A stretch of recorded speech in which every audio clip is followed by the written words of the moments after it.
लोक में जन्म लेने के बाद 4 कार्य जरूर करो, जरूर करिए।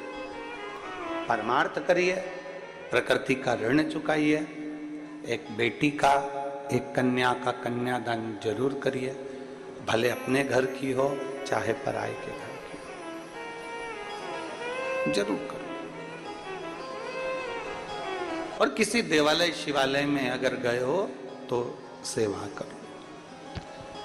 दुनिया में सेवा का सबसे बड़ा क्रम है, सेवा से बढ़कर दुनिया में कुछ भी नहीं। अभी भिलाई की कथा में एक बात कही थी, आप लोगों के स्मरण में होगा कि हनुमान जी के मंदिर में राम जी का होना जरूरी नहीं है। सुना था कथा? हनुमान जी के मंदिर में राम जी का होना जरूरी नहीं है। भिलाई की कथा में कहा था, पर राम जी के मंदिर में हनुमान का होना जरूरी है, क्योंकि उन्होंने सेवा करी है।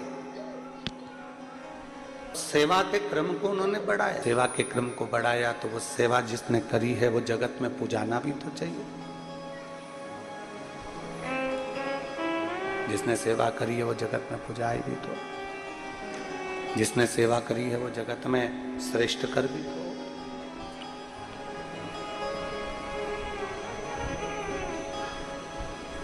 जितने भाव से कर सकते हो, जितने, आवाज सेट करिए, पूरी आवाज सेट नहीं हो रही है। उसे सेवा कर सकते हो, जितने भाव से आप सेवा का क्रम जोड़ सकते हो, उतने प्रेम से आप सेवा करिए, उतने प्रेम। और जितने प्रेम से सेवा के क्रम को आप बढ़ा सकते हो करो। यहां तक शास्त्र कहता है कि आप कहीं नहीं जा सकते हैं ना, आप किसी स्थान पर सेवा नहीं कर सकते, तो प्रयास करो अपने घर में बुजुर्ग माता पिता हो, अपने घर में कोई वृद्ध हो, कोई बड़ा हो, कोई बुजुर्ग हो, कोई ऐसा व्यक्ति हो जिसको आपकी बहुत जरूरत है, तो उसकी भी सेवा मूल्य है, उसकी भी सेवा आप करिए उसकी सेवा। पर मत बुरे कर्म कर बंदे वरना पछताएगा, भगवान की आंखों से तू बच नहीं पाएगा, तू बच नहीं पाएगा। अरे ओ अज्ञानी मत कर नादानी, अरे ओ अज्ञानी मत कर नादानी। आप जितना सेवा के क्रम को बढ़ाओगे, ये सेवा तुम्हारे कहीं ना कहीं काम आएगी। आगे की आवाज कोई जा रही है और पीछे की आवाज कोई आ रही है, अंदर हो गए, उतना आपके जीवन में सुख का अनुभव अपने आप प्राप्त होगा, अपने। किसी की भी सेवा करो, तुम्हारा मन पड़ जाए जिसकी सेवा करो।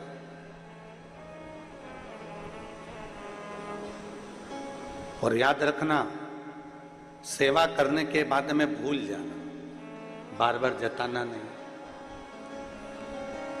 सेवा करने के बाद हमें बार बार जताना नहीं है कि हमने तुम्हारी इतनी सेवा करी तो तुमने क्या फल दिया।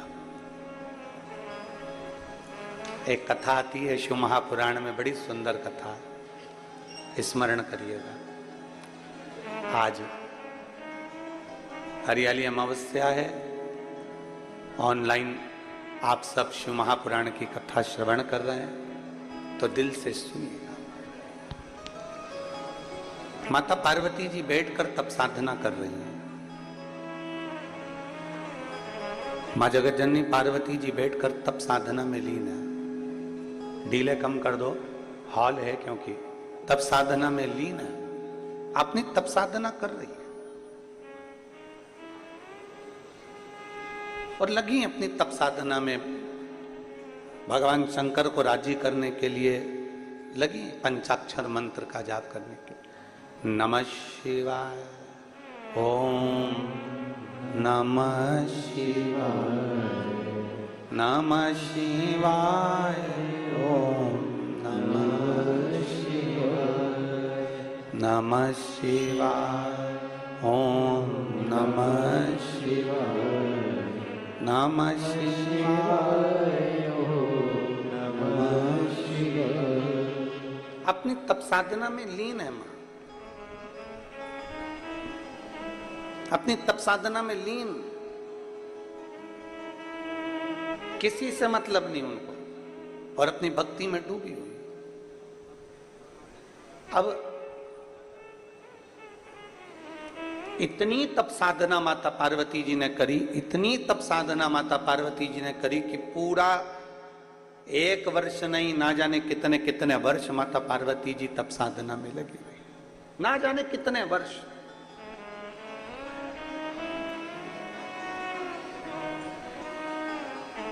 और ना जाने कितने वर्षों तक माता ने जब तप साधना करी, बहुत वर्षों तक तप साधना में जब माता पार्वती जी डूबी रही, डूबी रही, डूबी रही।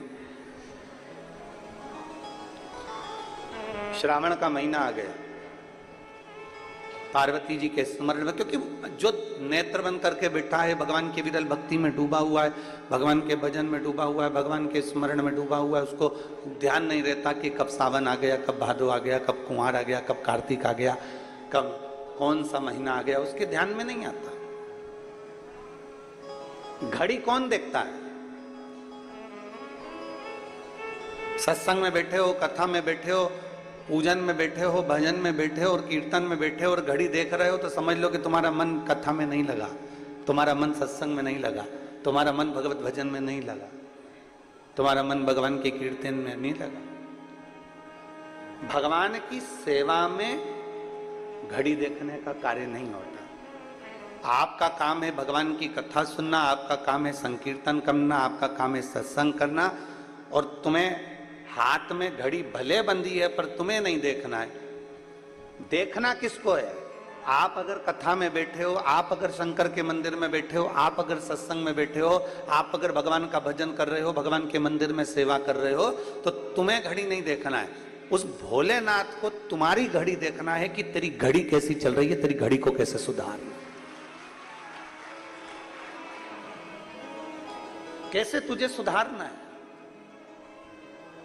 कैसे तुझे श्रेष्ठ किया जा सकता है, कैसे तुझे ठीक किया जा सकता है, कैसे तुझे श्रेष्ठता दी सकते हैं, वो घड़ी उसको देखना, तुम्हें नहीं देखना। तुम तो अपनी मस्ती में भगवान माता पार्वती जी का चरित्र कर रहा है, माता पार्वती जी की कथा कर रही है, पार्वती जी अपनी मस्ती में मस्त। और कहते हैं ना,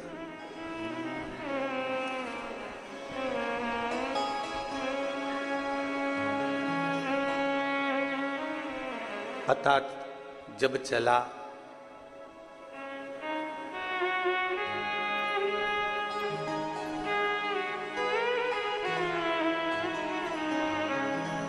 पता सब में तू समाया, कोई दूसरा दिखा ही नहीं।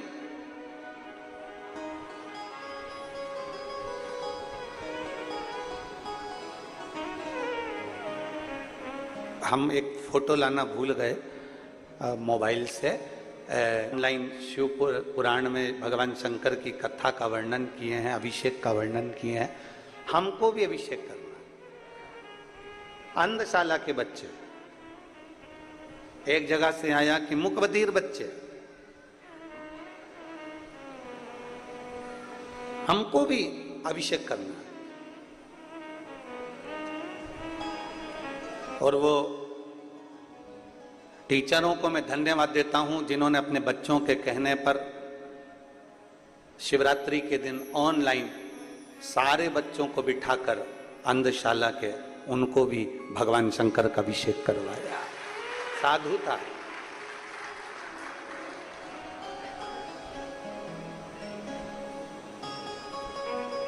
कभी कभी कोई ऐसे फोटो और वीडियो भेज देते हैं। कुछ दिन पहले एक वीडियो किसी ने सीहोर भेज दिया था कि कोई बिल्ली एक अलमारी पे चढ़ के बैठ गई और वो टीवी पर पूरी कथा सुन रही। शायद आप लोगों ने वो वीडियो अगर आया होगा तो आप लोगों ने देखा, पूरी कथा सुन रही। और आस्था वालों के पास में अगर वो वीडियो है ना तुम्हारे मोबाइल में, तो ऑनलाइन अगर चल रही है तो उन पर जरूर दिखाना है आपके पास में। जरा उसको ऑनलाइन वालों को भी आस्था चैनल पे भी जरा दिखाओ। अगर वो अंधशाला वाला तो हम आज लाए नहीं फोटो, सीहोर से जो आया, पर वो बिल्ली भी शिव महापुराण की कथा श्रवण कर रही है।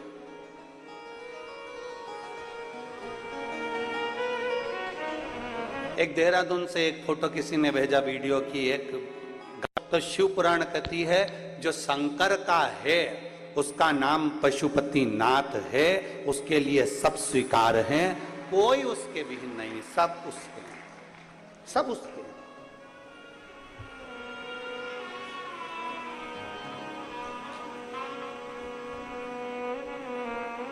सब उसी के हैं। रुद्राष्टाध्यायी में आता है पृथ्वी, आकाश, वायु, सब हर जगह पर शिव समाया, प्रत्येक जगह पर। आप में भी शिव है। ऐसा कोई संसार में जन्मा ही नहीं जिसमें, जिसकी श्वास चल रही है उसमें शिव है। श्वास निकल गई, शिव गया, शिव गया तो शव बन गया। जिंदा है तो भी शिव है, मर गया शव बन गया तो भी शंकर की शरणागति में शमशान गया। ऐसा कोई स्थान नहीं जहां शिव नहीं।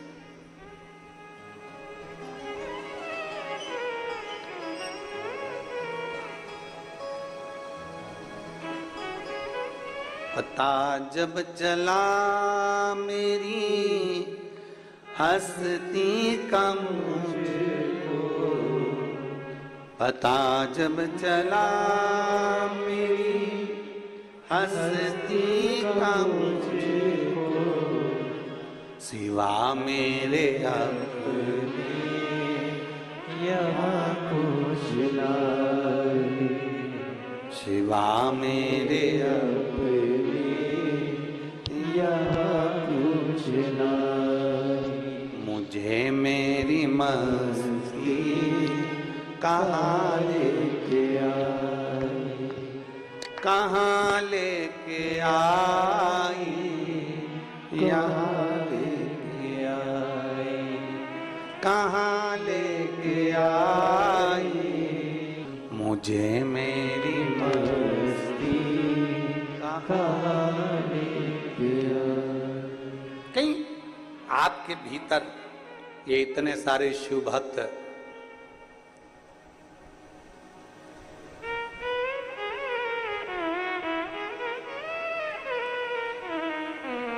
इतने सारे शिव भक्त इतने बड़े राजनंद गांव में से अगर मेरे बाबा ने बेलपत्री जैसे पेड़ में से छाट छाट कर डलिया में इकट्ठी करते हैं, आप सब शंकर भगवान की बेलपत्र हो जिसको शिव ने स्वीकार कर लिया शिव पुराण के। मेरे बाबा ने आपको अपने लिए बुला लिया शिव भक्ति के लिए। कहीं शिव तत्व है, आपके भीतर का विश्वास, आपके भीतर का भरोसा प्रबल है।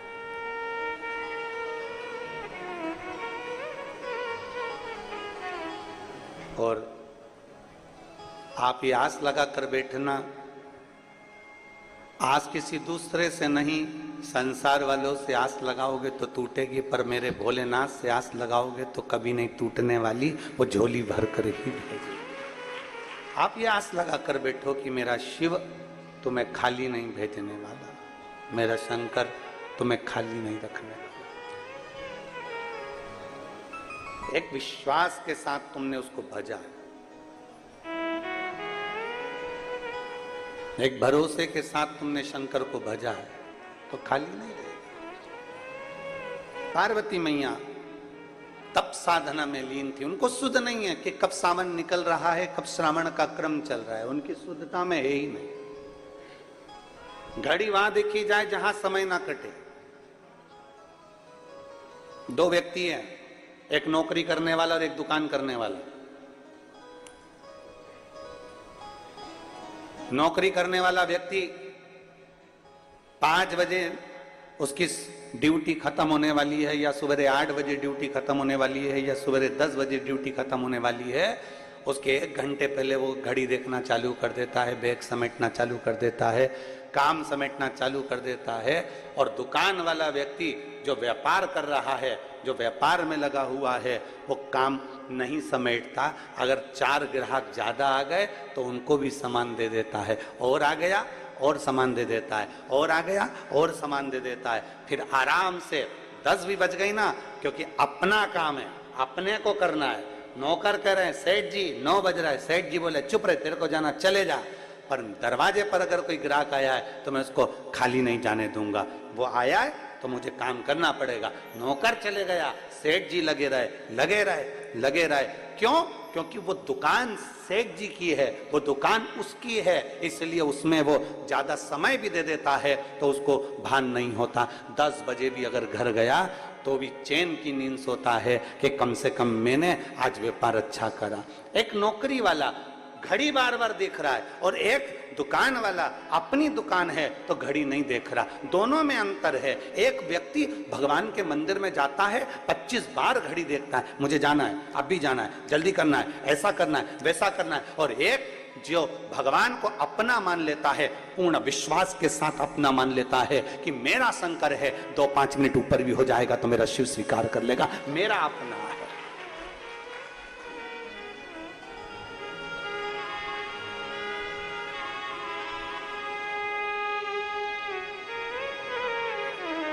ये मेरा अपना है। थोड़ा समय ज्यादा भी लग गया तो ये मेरा अपना है, इसको कैसे छोड़, कैसे? कहीं शिव आपको अपना लगे, कहीं भगवान शंकर आपको अपना लगे तो स्वीकृत हो।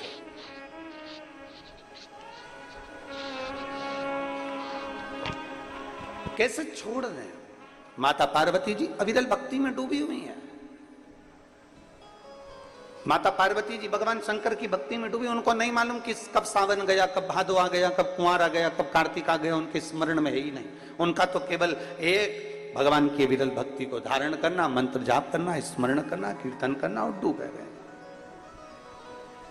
पता जब चला मेरी हस्ती का मुझको, पता जब चला मेरी हस्ती। डूबी हुई है मां पार्वती जी, अपने अलमस्ती में डूबी। मेरे अपने लग रहा है कि यहां कुछ भी नहीं, केवल शिव है, केवल शिव।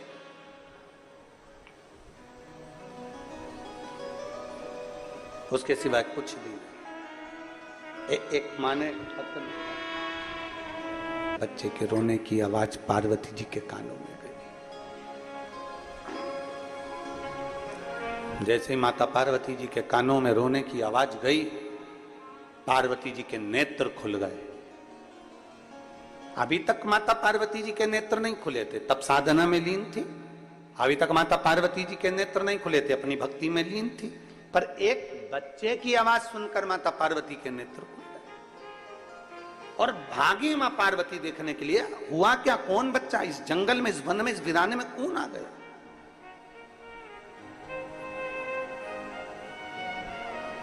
इस वीराने में कौन ऐसा बच्चा आ गया? इस वीराने में कौन पहुंच गया? जरा जाकर देखूं तो सही। पार्वती मैया ने जाकर देखा तो एक घड़ियाल, एक मगर आ रहा था बच्चे को खाने के लिए।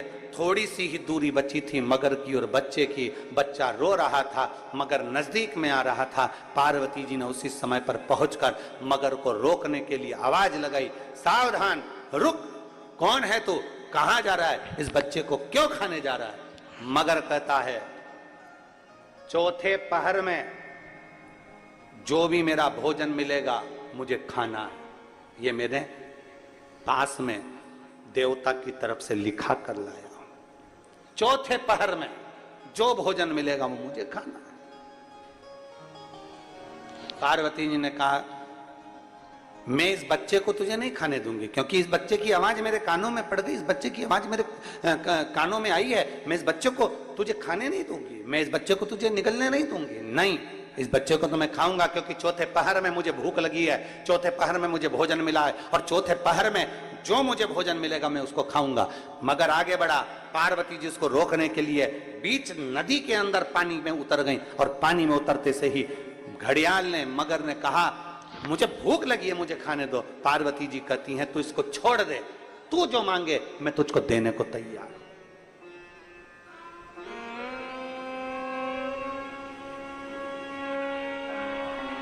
जो तू मांगेगा मैं तुझे दे दूंगी, पर तू इसको छोड़। कितना सुंदर बात कही है, जरा ध्यान दीजिएगा। बहुत बहुत सुंदर प्रसंग है महाराज। आप और हम, कई संसार के लोग जितने आस्था चैनल पर सुन रहे हैं, जितने फेसबुक यूट्यूब पर सुन रहे हैं और जितने इस पंडाल में सुन रहे हैं, करोड़ों की संख्या में शिव भक्त अपने अपने चैनल पर कथा को सुन रहे हैं, ऑनलाइन कथा श्रवण कर रहे हैं। उन सबसे कहना चाहूंगा, कई लोग, आप और हम में से कई लोग ऐसे हैं जो भगवान की भक्ति के नाम पर नेत्र बंद कर बैठ जाते हैं, आंख बंद कर बैठ जाते हैं और ये सोचते हैं कि हमने तो जो हो रहा था वो देखा ही नहीं। शिव महापुराण की कथा कहती है, अगर तुम भजन कर रहे हो, तुम घर में सेवा कर रहे हो, तुम आराधना कर रहे हो, तुम पूजन कर रहे हो, तुम शंकर जी से लाड लड़ा रहे हो, तुम भगवान शंकर को जल चढ़ा रहे हो, तुम शिव की स्तुति कर रहे हो, और मालूम पड़े किसी व्यक्ति पर, उसी स्थान पर जहां तुम पूजन कर रहे हो, जहां तुम आराधना कर रहे हो, उस स्थान पर किसी व्यक्ति पर अगर कोई कष्ट दे रहा है, तो प्रथम फर्ज तुम्हारा बनता है कि पूजन से पहले परमार्थ का कार्य करना है। भैया थोड़ा रुकिए, भैया थोड़ा सावधान होइए, ए उसके पांव में चोट लग गई, भैया उसको हाथ में लग गई, भैया उसको ऐसा हो गया। पहले जल, संत तुकाराम जी महाराज का चरित्र कहता है, संत नामदेव जी महाराज का चरित्र कहता है, प्रयागराज से जल भरकर रामेश्वर को कावड़ चढ़ाने के लिए गए थे संत। और संत जब कावड़ चढ़ाने के लिए प्रयागराज से जल भरकर, त्रिवेणी का जल भरकर जब पहुंचे रामेश्वर धाम के लिए, तो बीच रास्ते में चलते चलते चलते चलते उनको एक गधा मूर्छा खाकर पड़ा हुआ मिला। गधा जमीन पर पड़ा हुआ मिला। तो संतों ने विचार करा, बाकी के संत भी साथ थे, कोई ने अपनी कावड़ का जल उस गधे को ना दिया, पर संतों ने, तुकाराम जी ने, नामदेव जी ने अपनी कावड़ का जल लिया और उस जल को गधे को पिला दिया।